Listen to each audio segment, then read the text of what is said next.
So, we know SpongeBob, right? The little yellow sponge who is always laughing, smiling, annoying his neighbor, and just all around being a goofy character with a starfish by the name of Patrick who is his best friend. Well, now that we have the introduction all settled, I'd like to let you all know that I have, or rather had, a very rare copy of a SpongeBob episode written by none other than Steven Hillenburg. While roaming Nickelodeon Studios in 2008, let me tell you that the tickets to get in were not easy to get. Anyway, I ran into Mr. Hillenburg in one of the main areas of the studio. No, literally, I ran into him. See, I kind of snuck into a high security area and, well, I ended up alerting guards and you get the gist. After bumping into him, I apologized. Mr. Hillenburg looked as though he was in a daze. I waved my hand in front of him, but he continued onward past me. This made me a little, uneasy. Once he walked away, I spotted something on the ground where I had bumped into Hillenburg. It was a videotape. It didn't have anything of discernible title, nor of anything remotely close to what the video was about. No sticker, nothing on the inside of the film producer, anything. I picked it up and ran very quickly out of the lot. About a week later, after my initial journey by plane back to Chicago, I remembered that I still had the tape. Seeing as I had a VHS to DVD burner that I got for Christmas last year, I decided to get a blank DVD-R disc and put it into the DVD side of the burner, and that the video inside of the VHS side. After about 30 minutes or so, it popped out the disc and video. I think that's what they're supposed to do when the disc is done burning.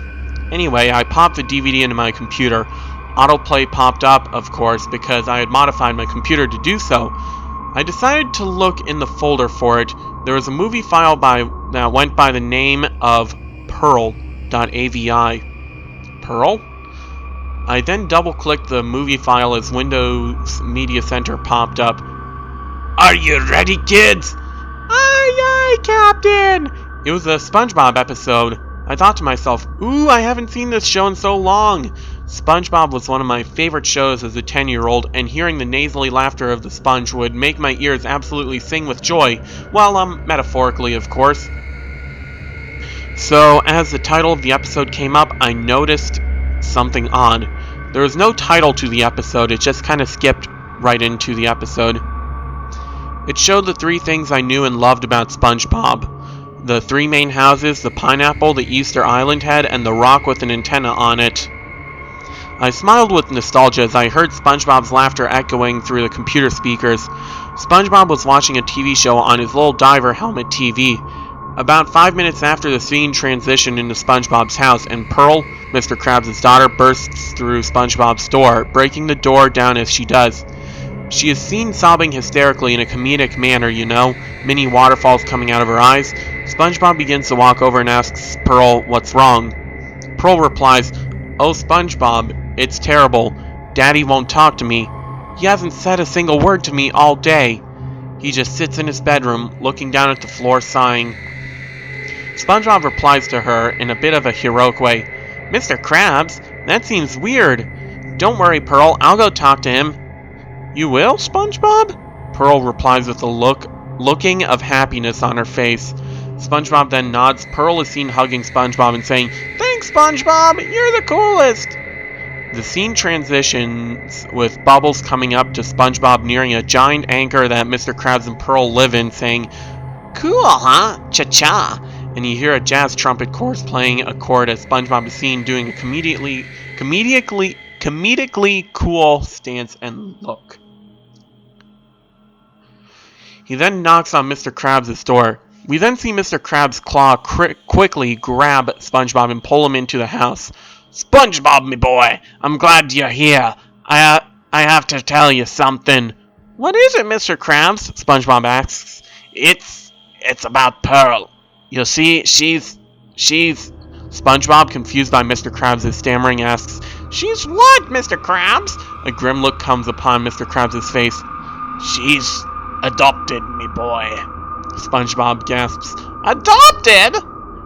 A claw grabs SpongeBob's lips as they're seen being comedically stretched forward. "Shh! She might be out there listening." Now, me boy, I want you to tell her she is adopted. I can't do it. Tears begin to well up in Mr. Krabs' eyes. I just can't. SpongeBob looks shocked at this. But, Mr. Krabs, I can't do that. It would break her fragile heart. SpongeBob, that's an order, Mr. Krabs says with sadness and frustration in his eyes. Yes, sir, SpongeBob said whilst he saluted and began to run out panting. I, at this point, was starting to get a bit uneasy. This wasn't the SpongeBob SquarePants I knew back in the day. This was something else. Something more adult. Now, even though I liked more adult stuff, this episode just made me feel really uneasy. Telling someone they're adopted is not an easy task. Trust me. Horrid results when it's told to you by means of someone whose parents told you to tell that person. The last time I had to do that, I had to coax someone out of committing suicide.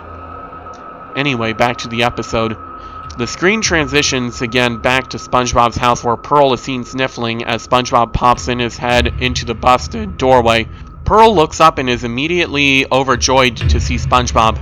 SpongeBob! She cries out with an excited tone. Did you find out why Daddy won't talk to me? SpongeBob says timidly as he clears his throat. Yes, I did, Pearl says in a concerned tone. What's wrong, SpongeBob? We then hear SpongeBob's thoughts. What do I do? Why do I tell her?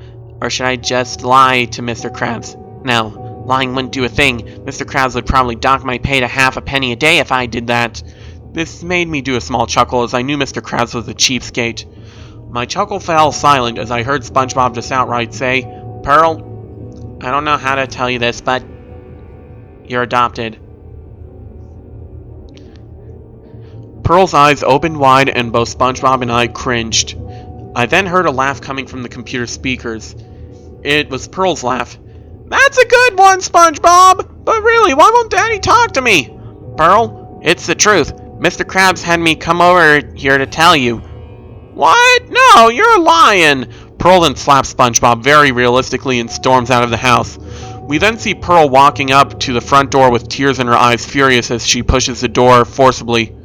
She sees her father and, holding back tears, Daddy?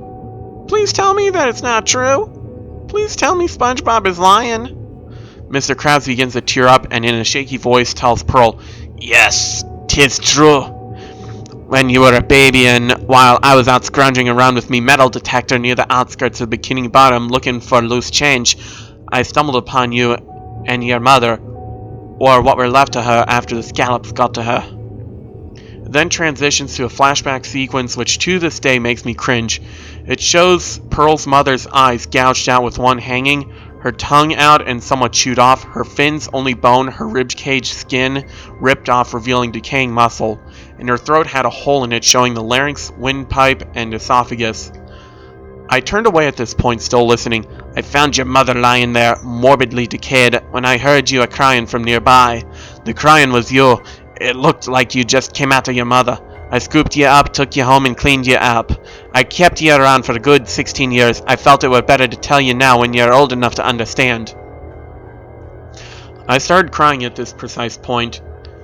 This became too adult, too real for the happy little show that I used to know and love. I wanted to click the X in the top right corner, but I just couldn't turn away. Pearl ran out crying, not the comedic tears either. These looked realistic. Almost human. SpongeBob, me boy! Go out there! These tiny legs won't catch up to her! Please, boyo! SpongeBob nodded and began to run after Pearl, calling her name. Pearl began to run faster, and SpongeBob began to struggle keeping up with her. Pearl stopped at the top of a high coral cliff, turned around and told SpongeBob, Stop. She put a fin out. Do you know what it's like to not know your mother? To be with some creepy crustacean all your life, thinking he's your dad, even though you two look completely different? I mean, how can a crab have a sperm whale for a child? Pearl's voice was getting very shaky. She was getting ready to start sobbing uncontrollably. I don't think you do, to be lied to all your life, to not know your true family. I don't want to be lied to anymore. Pearl then began to proceed to fall backwards into the seemingly endless chasm. SpongeBob yelled out, Wait, Pearl! and ran down the cliff slope where he had just ran after Pearl. He ran as fast as he could, but couldn't get down to the bottom before he heard a loud, disgusting crack. I even cringed at the sound. It sounded like a bone snapping in two. As SpongeBob approaches Pearl, she is seen face up with her head violently pushed to the side. Her neck had snapped right in two. Her eyes were a gray blue now and were about as soulless as any person who had succumbed to death. SpongeBob walked up to her silently, his shoes no longer making that funny squeaking sound. He dropped to his knees realistically next to her corpse and began to sob humanly and uncontrollably. He hugged the corpse, looking up to the sky, and began saying, "Why, Neptune? Why? She was too young! Why?" This caused me to sob right along with the sponge. The episode then cut to black and was finished. I couldn't believe it. Why would Hillenburg make such a demented and depressing episode? I went to bed after this. The next day after coming home from work, I planned to extract the episode onto my hard drive and put it on YouTube in about 2 parts. It was a 15-minute episode, of course. When I got home, I saw everything was a mess.